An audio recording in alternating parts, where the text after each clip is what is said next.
Very good evening, students. This is a short question or short note, okay, on the TBL nerve. Okay, the question is framed like this: describe the TBL nerve under following heads. Introduction as usual, then the course of the nerve in the popliteal fossa and leg, and then its relation in the posterior aspect of the leg, and then its branches. Okay, then we'll learn about its branches.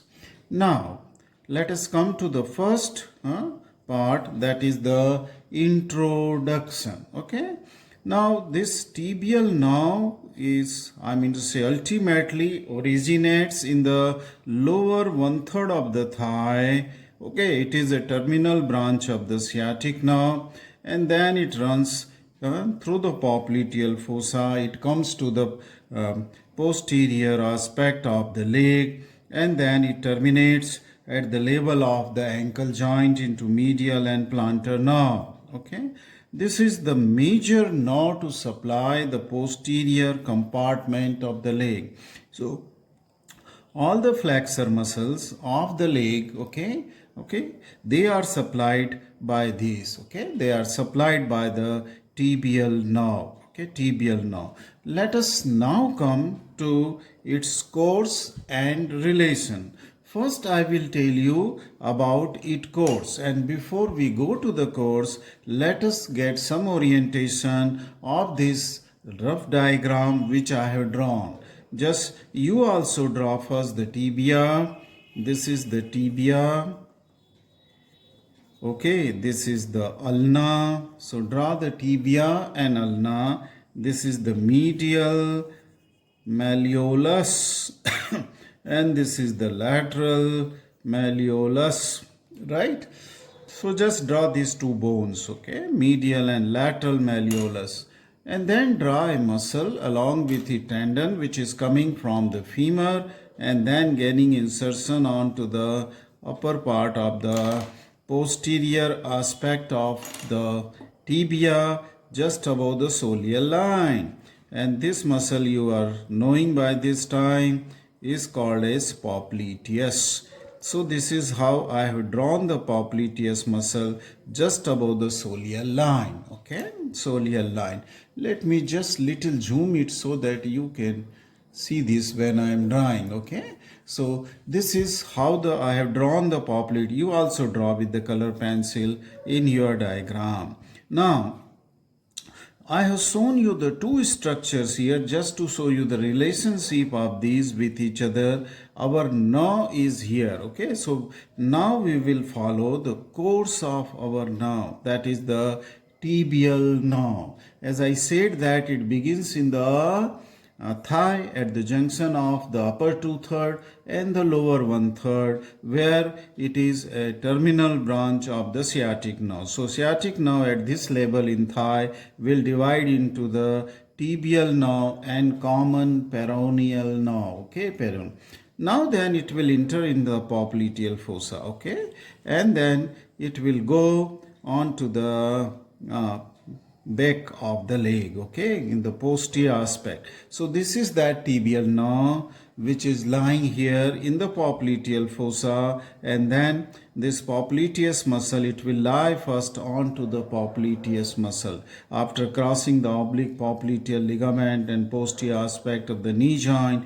Then it will lie onto the popliteus muscle. Okay, then it will pass deep to a tendinous arch, and this tendinous arch is formed by the two heads of the soleal muscle. Okay, this is okay, and then it will go deeper to the deeper. Okay, passing deep to this tendinous os of soleus. What is this tendinous os of soleus? I'm to say arch of the soleus, tendinous arch of soleus. It is here, from here is the beginning, from soleal line is the beginning of the soleus muscle. So is from the head and the neck of the fibula, and in between this tibial and that of the fibular head of the soleus, this is the arch through which this structures artery and nerve will pass. Okay, here it is accompanied by the posterior tibial artery, right from the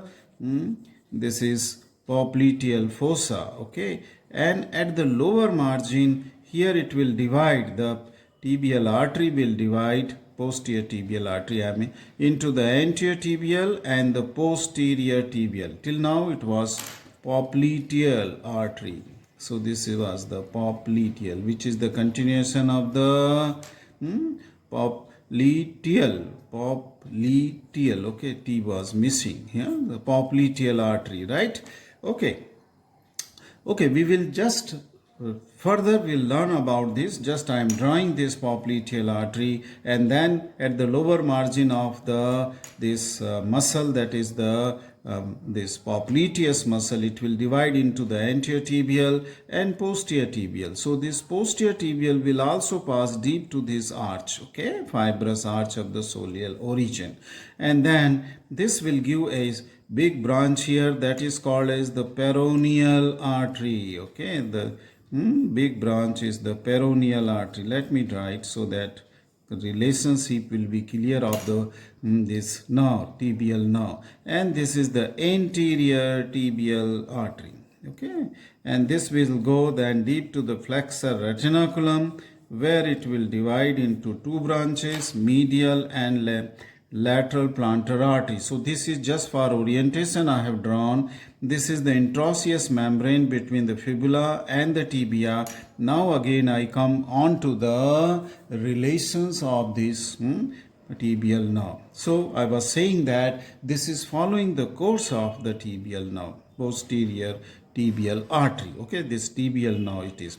Both this structure will come out through the arch, and then this artery will cross to that of the tibial nerve, which was still now it was lying medial to that of the popliteal artery, and after this it will lie onto the lateral side of the artery. So let me tell you, this is the medial side because tibia is here, we are seeing from posterior aspect. So this is the fibula, so this is the lateral side of the leg. So I have just written here medial and lateral, okay, and then this nerve will pass downward. Okay, see this nerve is going here, okay, so okay, on the lateral side of the artery. Okay, this nerve is going on to the lateral side of, and it will also terminate here deep to the flexor retinaculum on the posterolateral or medial aspect of the ankle joint,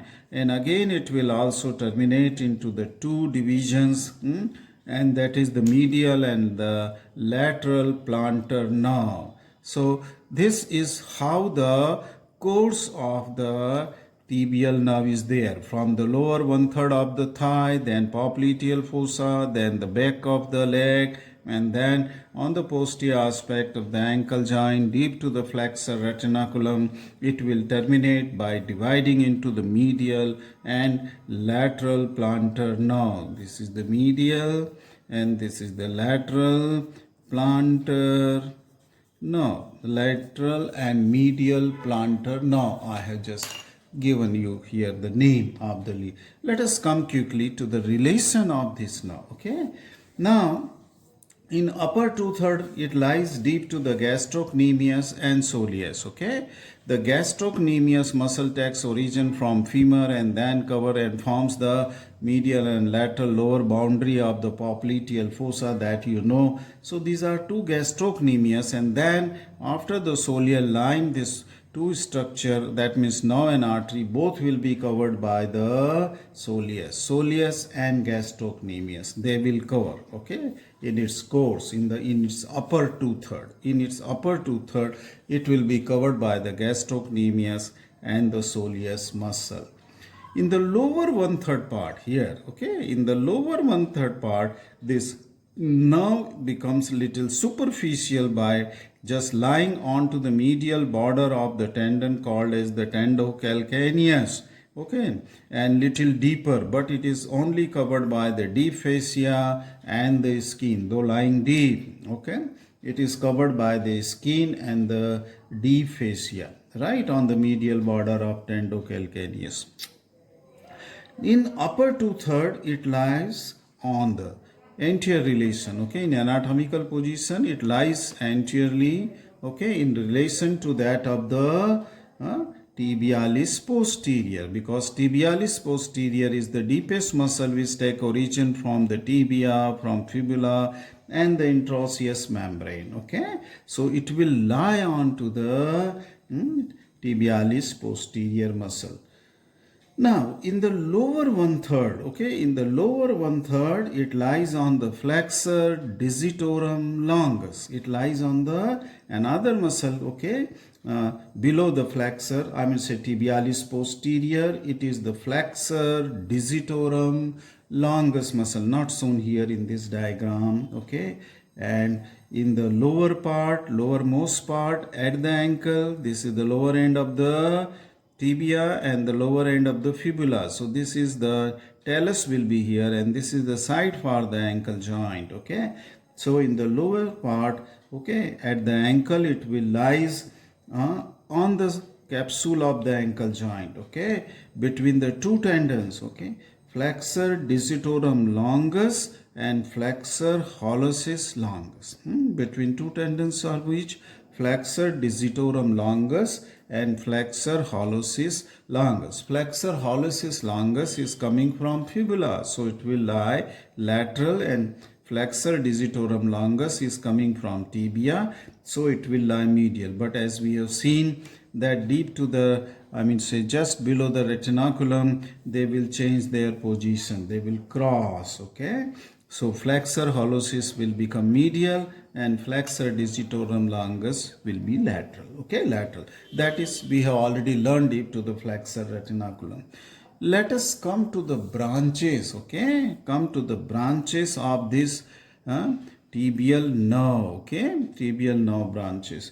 Now, this nerve is the main supply to the muscles of the flexor compartment. So, it will supply to the tibialis posterior, right down here. Okay, course and relation. So, let me write myself the branches.